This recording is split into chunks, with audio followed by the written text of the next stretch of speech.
Hello, എല്ലാവർക്കും നമ്മുടെ പുതിയൊരു വീഡിയോയിലേക്ക് സ്വാഗതം. അപ്പോൾ വീണ്ടും നമ്മൾ ചക്കയുടെ റെസിപ്പി ആയിട്ടാണ് വന്നിട്ടുള്ളത്. അപ്പോൾ ഇനി ചക്ക സീസൺ കഴിയുന്നത് വരെ നിങ്ങൾ സഹിച്ചേ പറ്റൂ ഗൈസ്. അപ്പോൾ നമുക്കിന്ന് എന്താണ് റെസിപ്പി എന്ന് നോക്കാം. അപ്പോൾ അതിന് വേണ്ടിയിട്ട് നമ്മൾ നന്നായിട്ട് പഴുത്ത ചക്ക എടുത്തിട്ടുണ്ട്. അതിൻ്റെ അകത്തെ കുരുവും ആ തൊലിയും എല്ലാം കളഞ്ഞ് നല്ല വൃത്തിയാക്കി എടുത്തിട്ട് മിക്സിയുടെ ചെറിയ ജാറിലേക്ക് ഒന്ന് ഇട്ട് കൊടുത്തിട്ടുണ്ട്. അപ്പോൾ ഇതിന് ഒരു 10 ചുള ഉണ്ടായാലും നമുക്കിത് തയ്യാറാക്കി എടുക്കാം. അപ്പം ഞാനിവിടെ ഒരു 10-15 ചക്കച്ചോളം എടുത്തിട്ടുണ്ട്. നന്നായിട്ടൊന്ന് അടിച്ച് ഇതുപോലെ എടുത്തിട്ടുണ്ട്. ഇനി ഇതൊന്ന് മാറ്റി വയ്ക്കാം. ഇനി ഒരു പാത്രം വെച്ചിട്ട് അതൊന്ന് ചൂടായി കഴിയുമ്പോഴേക്കും നമ്മുടെ കയ്യിലുള്ള അവൽ, ഏത് അവലാണെങ്കിലും എടുക്കാം. അപ്പോൾ ഇതാ ഞാൻ വെള്ള അവലാണ് എടുത്തിട്ടുള്ളത്. ഇനി ഇത് നന്നായിട്ടൊന്ന് ലോ ഫ്ലെയിമിൽ വെച്ചിട്ട് ഒന്ന് ഇളക്കി കൊടുത്ത് ഒന്ന് വറുത്തെടുക്കുക. അപ്പോൾ അധികം സമയം ഒന്നും വേണ്ട, പെട്ടെന്ന് തന്നെ ഇത് റോസ്റ്റായി കിട്ടും. അപ്പോൾ ഇളക്കി കൊടുത്തുകൊണ്ട് തന്നെ ഇരിക്കുക. അപ്പോൾ ഇതാ ഇവിടെ ഇപ്പോൾ റെഡി ആയിട്ട് വന്നിട്ടുണ്ട്. ഒരു മിനിറ്റൊക്കെ ആയപ്പോൾ തന്നെ ഇത് നന്നായിട്ട് റോസ്റ്റായിട്ട് വന്നിട്ടുണ്ട്. അപ്പോൾ നമ്മൾ കയ്യിലൊന്ന് ഇങ്ങനെ എടുത്ത് നോക്കുമ്പോൾ ഇതുപോലെ ഒന്ന് പൊടിഞ്ഞ് കിട്ടുമ്പോഴേക്കും അതിൻ്റെ പരുവായി വന്നിട്ടുണ്ട്. ഇനി ഇത് നമുക്ക് ഈ പാത്രത്തിൽ നിന്നൊന്ന് മാറ്റി വയ്ക്കാം. ഇനി ഇതേ പാത്രത്തിലേക്ക് തന്നെ ഞാൻ 1 ടേബിൾ സ്പൂൺ നെയ്യ് ഒഴിച്ച് കൊടുക്കുന്നുണ്ട്. ഇനി ഇതിലേക്ക് നമ്മൾ അരച്ച് വെച്ചിരിക്കുന്ന ചക്ക പേസ്റ്റ് ചേർത്ത് കൊടുക്കാം. ഇത് നന്നായിട്ടൊന്ന് ഇളക്കി കൊടുക്കാം. നെയ്യ് വേണമെങ്കിൽ കുറച്ചും കൂടെ ഒഴിച്ചു കൊടുക്കാം. ചക്കയും ആ നെയ്യും കൂടെ നന്നായിട്ടൊന്ന് യോജിച്ച് വരുന്ന വരെ ഇതൊന്ന് മിക്സാക്കി കൊടുത്താൽ മാത്രം മതി. അല്ലാതെ ഒത്തിരി സമയം നമ്മളിത് വരട്ടിയൊന്നും എടുക്കണ്ട. അപ്പം നന്നായിട്ടൊന്ന് മിക്സായി കഴിഞ്ഞാൽ ഇതിലേക്ക് ഇനി മധുരത്തിന് ആവശ്യമായിട്ട് ശർക്കര ചേർത്ത് കൊടുക്കാവുന്നതാണ്. അപ്പോൾ ശർക്കര നല്ല ശർക്കരയാണെങ്കിൽ നമുക്ക് ഇതുപോലെ ഒന്ന് ഇങ്ങനെ ഇട്ട് കൊടുക്കാം. അല്ലെങ്കിൽ ഒന്ന് പാനിയാക്കിയിട്ട് അരിച്ചൊഴിച്ച് കൊടുക്കാവുന്നതാണ്. അപ്പോൾ പാനിയാക്കുന്ന സമയത്ത് വെള്ളം വളരെ കുറച്ചൊഴിച്ചിട്ട് നല്ല രീതിയിൽ ശർക്കര പാനിയാക്കി എടുക്കാം. എന്നിട്ട് അത് ഇതിലേക്ക് ഒഴിച്ചു കൊടുത്തിട്ട് ആ ശർക്കര പാനിയും നമ്മുടെ ചക്കയൊക്കെ കൂടെ നന്നായിട്ടൊന്ന് യോജിച്ച് വന്ന് കുറച്ച് ഒത്തിരി ലൂസാണെങ്കിൽ അതൊന്ന് വറ്റിച്ചെടുക്കുന്ന വരെ നമ്മൾ ഇളക്കി കൊടുത്തുകൊണ്ടേ ഇരിക്കണം. ഇതിപ്പോൾ നമ്മൾ ഇട്ട് കൊടുത്ത ശർക്കര നന്നായിട്ടൊന്ന് മെൽറ്റായി വന്നിട്ടുണ്ട്.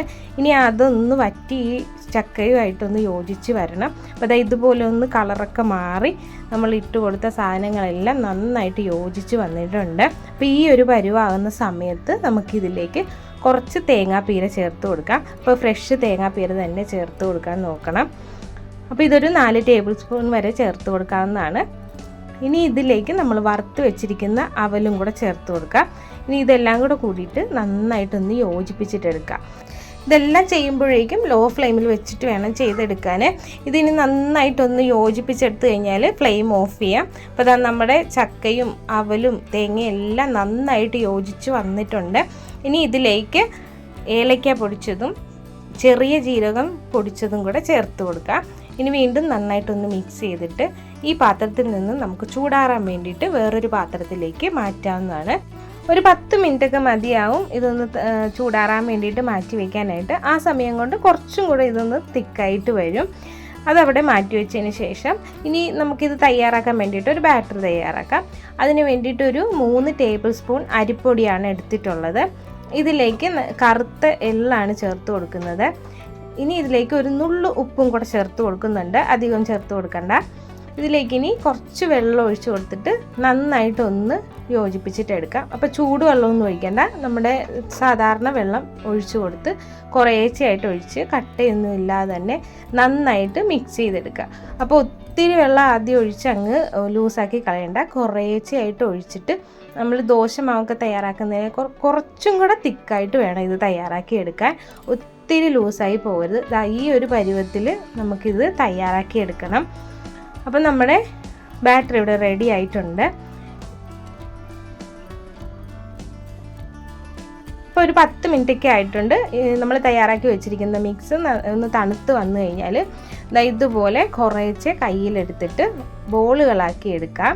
അപ്പോൾ ഒത്തിരി വലുപ്പത്തിലും തയ്യാറാക്കണ്ട, ഒത്തിരി ചെറുതായിട്ടും തയ്യാറാക്കി എടുക്കണ്ട. ഒരു മീഡിയം സൈസിലാണ് ഞാനിവിടെ തയ്യാറാക്കി എടുത്തിട്ടുള്ളത്. അപ്പോൾ ഇതിൽ പ്രത്യേകിച്ച് ഇനി കയ്യിൽ എണ്ണ തേക്കുകയോ അങ്ങനെ ഒന്നും വേണ്ട. ആ ഒരു നനവിൽ തന്നെ നല്ല ബോളുകളാക്കി നമുക്ക് തയ്യാറാക്കിയെടുക്കാം. അപ്പോൾ ആ മിക്സ് മുഴുവനും ഞാനിവിടെ ബോളുകളാക്കി എടുത്ത് വെച്ചിട്ടുണ്ട്. നമ്മുടെ ബാറ്റർ ഇവിടെ റെഡി ആയിട്ടുണ്ട്. ഇനി ഇത് നമുക്ക് ഓരോ ബോൾസായിട്ട് ഈ ബാറ്ററിലിട്ട് ജസ്റ്റ് ഒന്ന് മുക്കി പൊക്കി എടുക്കാവുന്നതാണ്. ഒത്തിരി സമയം ഇതിലിട്ട് വെക്കേണ്ട. ഇട്ട ഉടനെ തന്നെ ഇങ്ങനെ ഒന്ന് മിക്സ് ചെയ്തിട്ട് എല്ലാ സൈഡും ആയിക്കഴിഞ്ഞാൽ ഒന്ന് കോരി ഇതുപോലെ എടുക്കുക. ഇനി ഇത് ഇങ്ങനെയും വെച്ചോണ്ടിരിക്കാൻ പാടില്ല, നേരെ ഓയിലിലേക്ക് ഇടുകയാണ് വേണ്ടത്. അപ്പോൾ അതിന് വേണ്ടിയിട്ട് ഒരു പാത്രം വെച്ച് ചൂടാക്കുക. ഇതിലേക്ക് കുറച്ച് ഓയിൽ ഒഴിച്ചു കൊടുത്തിട്ട് ഓയിൽ നന്നായിട്ട് ചൂടായതിന് ശേഷം മാത്രം ഓരോ ബോളും ബാറ്ററിൽ മുക്കി നേരെ ഇതിലേക്ക് ഇതുപോലെ വെച്ച് കൊടുക്കുക.